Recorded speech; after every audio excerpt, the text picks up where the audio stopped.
What's going on, YouTube? This is 007 back at it again, giving you a brief update. What you're looking at here is my 90-gallon that I used to have in my living room. I was planning on selling this tank, but never got around to it. And well, basically, just couldn't agree with the price that people want to offer me. So, put a lot of time, money, and effort into my stuff. I'm just not gonna give it away for a little nothing. You know, you gotta at least offer me more than what the pet store give me. So, this tank was in my living room, keeping up a lot of space. So I decided to drag it in my bedroom and set it up where I had my 55. It's kind of a bittersweet moment. Just came home from work and found my butterflies both dead. I had a raccoon and a spot band butterfly, and they're both dead for no rhyme or reason.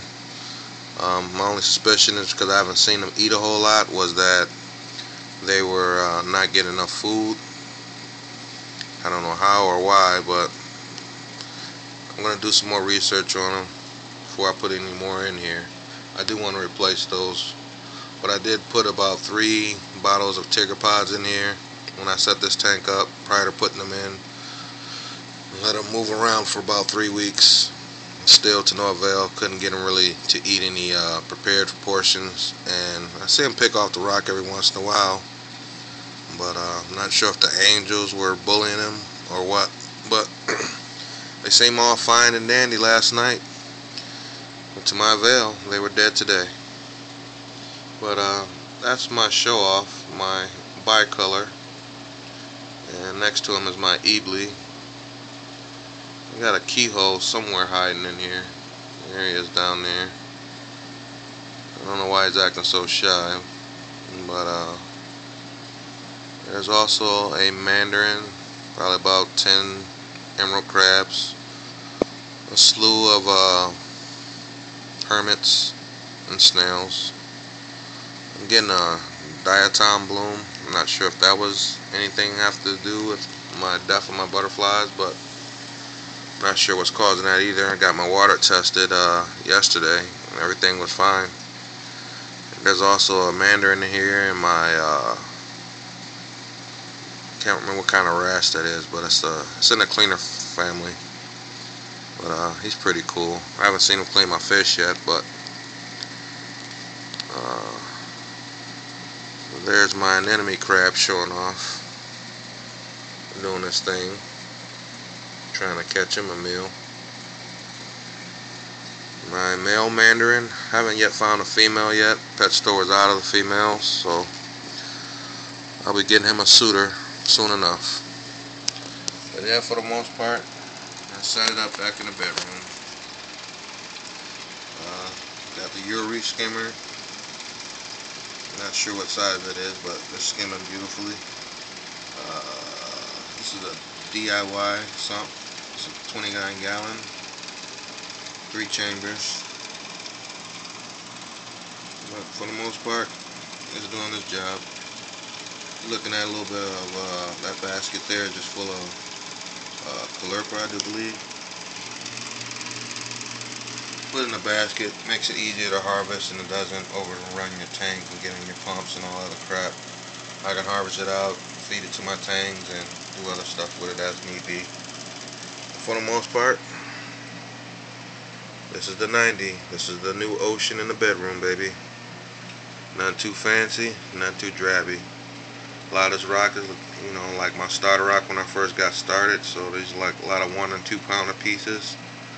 I'm hoping to get rid of this stuff. I'm gonna try and make a deal with my pet store, take all these small pieces and trade it for some bigger pieces. The small pieces are cool and you can stack them and do everything with them, but you know, I just rather have some big pieces. You know, it just makes the aquascaping that much easier to me. These little pieces, you have to, you know, kind of put them together like a jigsaw puzzle to make them stay put and look right. So I'm not happy with this aquascape, but for now it is what it is. There's a lot of caves and tunnels, as you see them zipping in and out at will. So journey to my bedroom here. The living room. Give you a brief update of the 220. And here she is. This is my baby in its glory. It's come a long ways. Had some bittersweet moments with it, but we're doing it, baby. Still doing it. I apologize for keeping you guys waiting on my updates and my videos, but I've just been so busy with surgery, being off work and off my feet, getting back to work and trying to catch up on bills and whatnot, take care of the household. Still raising my son, to no avail. Gotta do what I gotta do. He's down with his mom for the summer. He'll be back soon though. Get ready for football and all that crap. But Daddy's got a break. And Daddy's gonna enjoy it. For the most part, people, here it is. Everything's still doing pretty much good. I haven't had any casualties except for I bought another rug-a-rama, put him in here. Haven't seen him. I don't know what it is.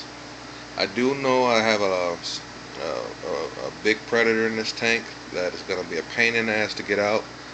That is my Sally Lightfoot, which I thought was dead. He just molted his shell. And now he's about a good 6-7 inches across. He's gotten to be very big, and I think he's preyed on my Royal Garama, both of them.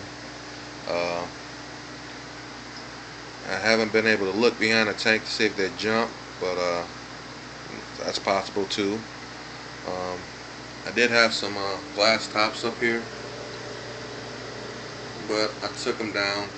Kind of pain in the ass to keep clean.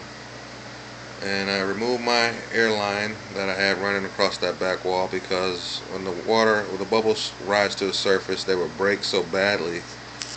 It gave a cool effect, but I just got tired of the salt creep getting on the covers and down the back of the tank, and I just made more work for myself. But if I do it again, it'll be some of the ones I had in my 55, the little cheap ones that don't create the real good bubbles. I had a real good air stone in this one and a real good pump, tons of bubbles, but it worked too good for me because it gave me more work. The ones I had in my 55, they were no problem at all. I never really had any major salt creep or splash effects from the bubbles bursting. But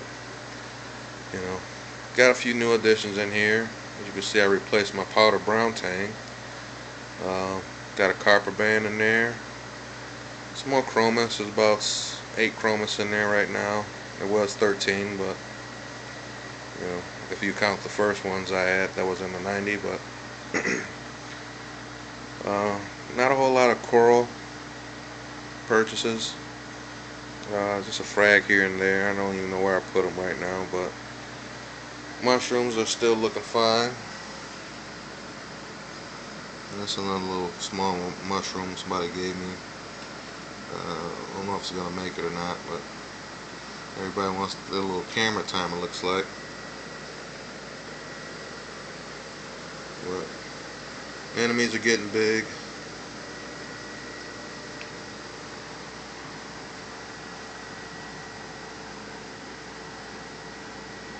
There's Scooter. My Zoa garden. Still hasn't taken off the way I wanted it, but I'm seeing some new heads there. Also, I don't know if anybody has experienced this. Zoanthus coming up missing, or platies coming up missing. I'm thinking that my blue knuckle or my orange knuckle hermits are preying on some of my Zoanthus, and possibly my Sally Lightfoot or my emeralds. But as you can see there, all those white spots, they were once covered with Zoanthus. To my avail, I have no clue what's going on and what's eating them. I can never catch anything except for, I'll see a hermit crab sitting there every once in a while, so I'm assuming that's what's eating it. And that's my electric blue leg or blue knuckle hermit, which is humongous. He's somewhere in here. Just haven't seen him yet, but between them and my emerald crab, somebody's doing some work on these corals in here. I'm getting a little bleaching going on some of my corals. I'm not sure why. but you know, I see some little white spots on some of my plate corals, and I'm not sure what's going on there. That is a branch of Monty that was like a dark brown or red, and it's almost pink. Probably dead, but it was growing nicely, and all of a sudden, and boom. Did a water test, and my calcium level was about at 380, which is pretty low, but you know, nothing really major, I don't think. So I ended up topping off my top-off tank and putting some 2-part in there. Still using the Seachem stuff, so I'll be letting it dose a little bit more.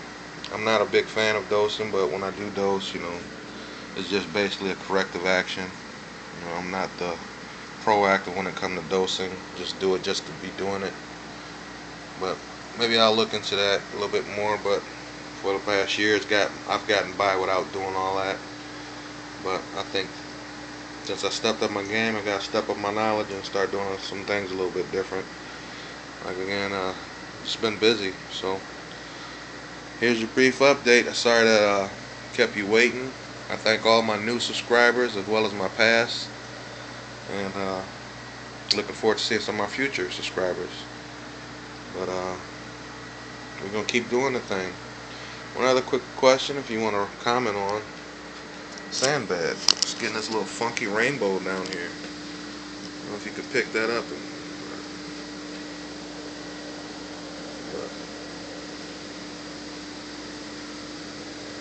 I can only assume that that's death or cyano. But you know, 75% of the sand was new, so I don't know what the hell's going on there.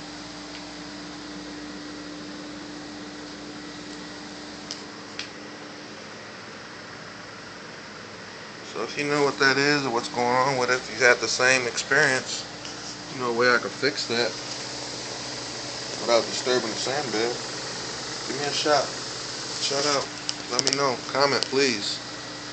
My emeralds, you can see right there, these jokers have gotten big. And there's about 5 big ones in there like that. Probably about 10 or 12. And they go at it. I did get a pistol shrimp and a pearly jaw goby. Haven't seen them since I put them in here. But that big mound of sand right there that you're looking at, that was all created, I do believe of that. And my purple firefish have taken residence back there as well. So somebody's back there doing something. I just wish I could see him more. But I'm assuming he's still in there. Every once in a while I hear a pop. I'm not sure if that's just a pump or the shrimp just warning off anybody that's too close to his home. But there you have it, people. Thank you for your time and your patience. I'll try and get some more videos and updates and DIY stuff going as soon as I can. But for the most part, here you are. Keep reefing. Do what you enjoy and enjoy what you do. And as always, 007's motto is, there is no fishing in my fish tank. Peace.